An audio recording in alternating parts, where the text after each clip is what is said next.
Lesson 22 is modeling with three-dimensional figures. So example 1 says a portable cooler is 19 inches long, 14 inches wide, and 14 inches tall. So we have the picture of our cooler. It's in the shape of a rectangular prism. So our length of our cooler is 19 inches. The width of our cooler is 14 inches. And then the height of our cooler is 14 inches. So those are all of our dimensions. And then we're asked for what is the volume of the cooler in cubic inches. So if we have a rectangular prism, we can use the volume formula for a prism, which is V equals capital B times H. And the capital B stands for the area of the base. So if you want, since we know it's a rectangular prism, we can just go ahead and take out that B and put the area formula for a rectangle directly in for it, which is length times width, or you can use base times height if you want. So it'll be V equals, for base, again, that's the area of the base, and the area formula for a rectangle is length times width. So we can take out that B and put a length times width there. And then after that, it's going to be times the height of the prism, so times H right there. And then the length and width, those are going to be 19 inches and 14 inches. And then the height of the prism is another 14 inches as well. So we have all of our values. We can go ahead and input them in. So it'll be V equals length, so 19, times width, so 14, and then times height, so 14 again. And really with rectangular prisms, you're always going to be multiplying length times width times height, and it truly doesn't matter which order you put them in, because a rectangular prism you can just put on its side and then something else becomes the length and width and height and so on. Not different numbers necessarily, but the order changes. Okay, so we can go ahead and multiply these all together. So it'll be V equals 19 times 14 times 14. So it ends up being 3,724. And then when we multiply these together, we're multiplying inches times inches times inches. So our units are going to be cubic inches. So let's say 3,724 cubic inches is the volume of this cooler.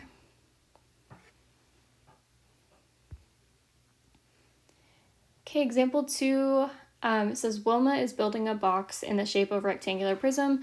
The box needs to have a volume of 720 cubic inches and a height of 10 inches. The length and the width of the box must be between 6 and 12 inches. What are the possible dimensions she can use for the base of the box? So same situation, not same situation, but we have the same shape. We have a rectangular prism. So we'll use the same formula, the volume of a prism, which is V equals capital B for area of the base times H, the height of the prism.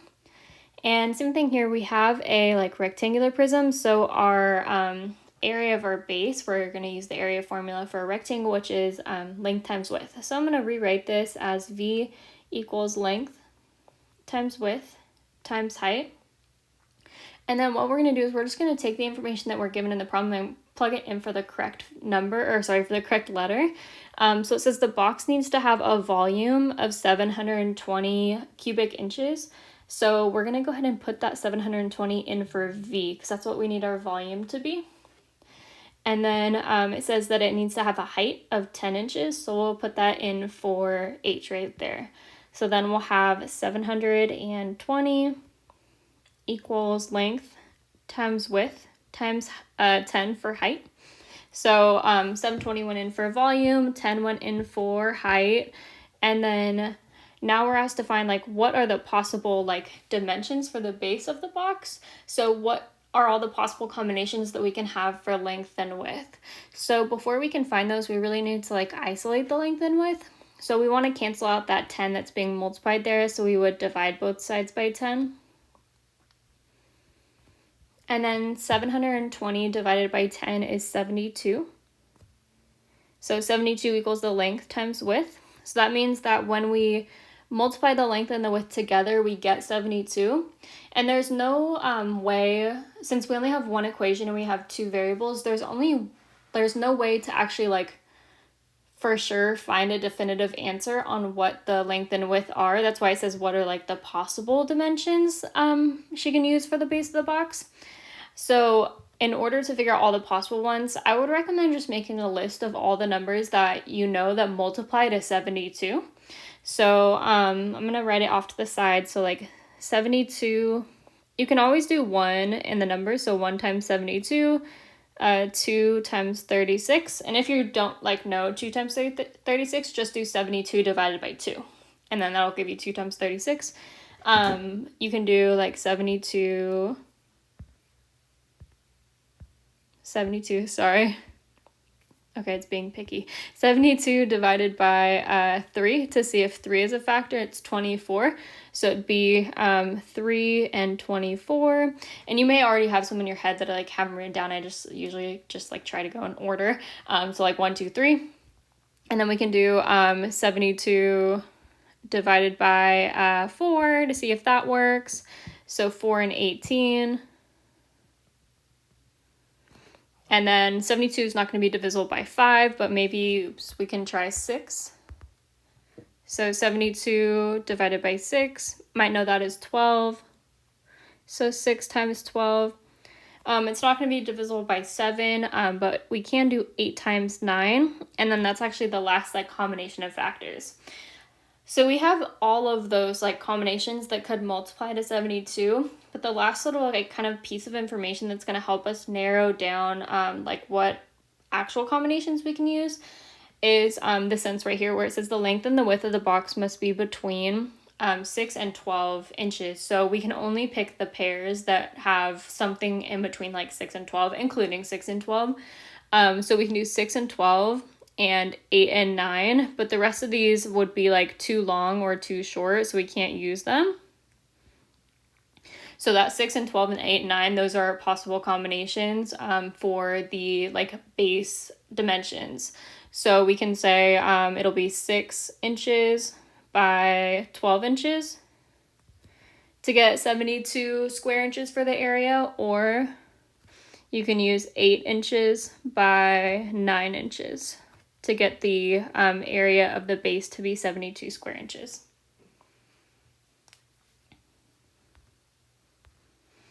Okay, moving on to example 3.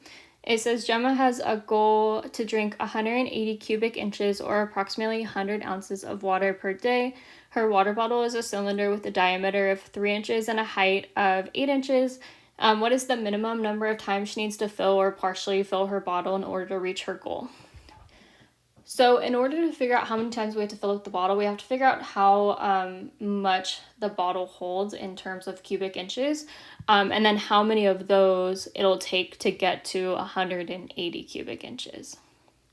So in order to figure out how much the bottle holds, that's volume. And then the volume of a cylinder in this case, or not in this case, but because we have a cylinder, the volume of the cylinder formula is V equals pi r squared times h.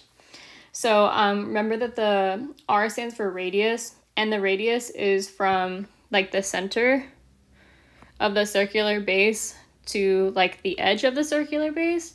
So the diameter of that circular base is 3. So that means that the radius is going to be half of that, which is 1.5.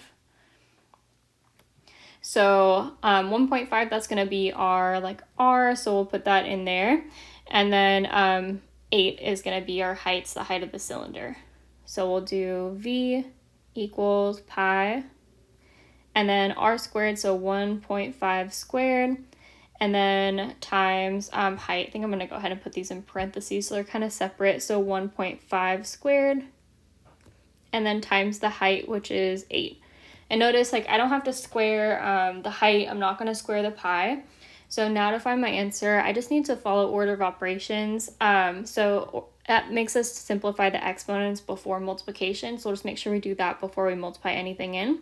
So I'll just bring down the pi.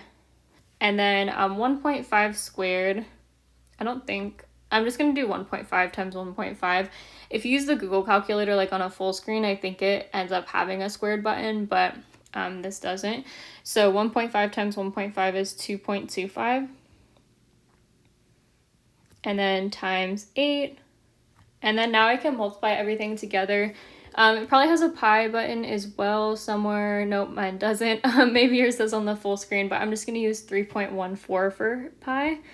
And then just remember, that's just an approximation that's used pretty commonly for pi. So pi is technically a number that goes on forever and ever, but 3.14 is sufficient for our estimation. Okay, so we have 3.14 and then times 2.25 times 8. So we'll do 3.14 times 2.25 and then times 8. And I guess I didn't really need the little approximately, but it ends up being 56.52. And honestly, like, sometimes this feels like this is the end of our problem because we found the volume. But remember what the question is asking.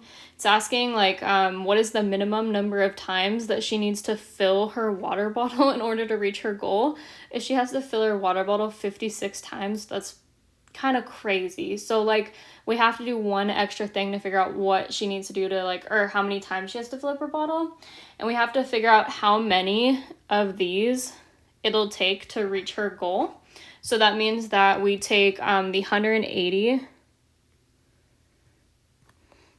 cubic inches that she like wants to drink, and we divide it by 56.52. So this is like the total goal, and then this is like the amount in just one bottle. So to figure out how many bottles she needs, we would divide those. So we would do 180 divided by 56.52. And so that ends up being, sorry, this is a little bit messy. That ends up being like 3.18. But if you think about like when you go to fill up your water bottle, are you going to fill it up 0.18 or like 1800? So no, you're going to fill it up like all the way. So that's why it says partially fill. So probably the answer I would go with here is I would say that she needs to fill her water bottle 4 times in order to reach her goal. So we'll say fill it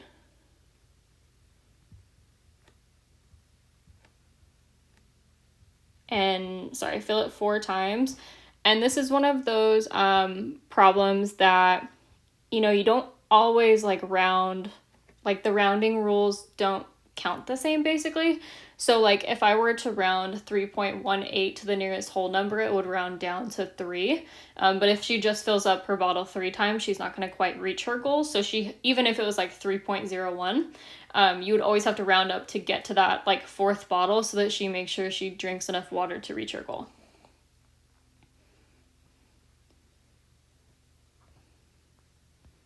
Okay, example 4, an office keeps the paper cones near the water fountain for employees to use as cups. Each cone has a radius of 1.25 inches and holds approximately 6.54 cubic inches of water. What's the approximate height of the paper cones? So in this case, they give us the like volume of this cone because it says how much it holds. That's what volume is how much you can hold inside of something. But we're missing the height. So we have the radius, we have the volume, but we're missing the height. So because we're given the volume, even though we already know it, we still want to use the volume of a cone formula because that's going to be kind of like something that gives us like the least amount of unknowns. So we're able to solve for that missing height. So the volume of the cone formula is V equals 1/3 pi r squared times the height. So in this case, it tells us that the cones hold approximately 6.54 cubic inches of water. That'll be our V. And then in the picture and also like in the problem, it says that the radius is 1.25 inches. So that'll be our R. And then that leaves us with H as our only unknown. So we'll be able to solve for it. Remember, pi sometimes looks like a variable, but it's not. It's just a number. So we'll do V equals 1/3. And then times pi. And then I think I'm going to go ahead and actually just put 3.14 in for pi. So we'll do 1/3. And then times 3.14 for pi. And then times r squared. So times 1.25 squared. And then times h, which that one we don't know. Okay, so same kind of like first step here. We have to get rid of that exponent before we can really do anything else. So just because exponents always come before most things besides like simplifying inside parentheses for order of operations. So we'll simplify that. So it'll be 1/3 and then times 3.14. And then we'll find 1.25 squared. And again, I don't like have the squared button on here, so I'm just gonna do 1.25 times 1.25. So it ends up being 1.5625. I would not round it yet. Usually the earlier you round, the more inaccurate your answer is at the end.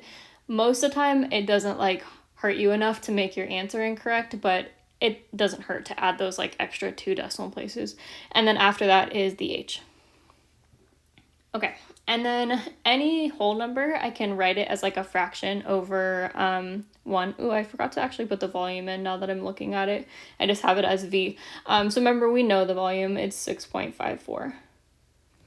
So we know the volume, 6.54, and then we put that radius in for R as well. Okay, so anytime you have a like whole number, not whole number, but a number that's not a fraction, you can write it over 1. And then so kind of now what I want to do is I want to make this entire section all into one fraction. So be 6.54 equals, and then I'm just going to write it as one fraction. And then I'm going to multiply just like everything in the numerator and everything in the denominator, I'm not going to include the H for right now. So in the denominator, it's 3 times 1 times 1, so that's just 3. And then in the numerator, 1 times 3.14, so that's just 3.14. And then times 1.5625. Okay, so that ends up being, I'm just going to go ahead and round it at this point, ends up being about 4.91 if we round to 2 decimal places, and then times H. And then now we're going to go ahead and we're going to take that 4.91 and we're going to divide it by 3. So I'll have 6.54 equals 4.91. And if you still had that longer decimal in your calculator, like the 4.9065, you could just divide that by 3 and that would make your answer even more accurate than mine is going to be. So 4.91 divided by 3 is, oh wow, we'll probably have to either way round it at this point. So that is 4.91 divided by 3 is 1.64 about. If we round to 2 decimal places, and then times height. And then from there, now we just want to get H completely by itself. So I think I'm just going to copy this over here so I have a little bit more room. Oh, copied a lot. Okay, so we're trying to get H by itself. So that means that we have to cancel out the 1.64 that's being multiplied to it. So I'm going to divide both sides by 1.64. So we'll do 6.54. Sorry, this does not want to respond that well to me. Okay. 6.54. And then divided by 1.64. And so that ends up being, we can round that up to 4 inches. So 3.987 is going to round up to approximately 4 inches for the height. So the height of the cone is approximately 4 inches. Okay, so just a quick little summary for a problem like this. Even though it gives us the volume, so we don't necessarily have to find it, because it gives you the volume, you want to use the volume of a cone formula, because that's the type of formula that's going to give you like the least amount of unknowns, so that you're able to solve for like one of those other random pieces like the height or the radius.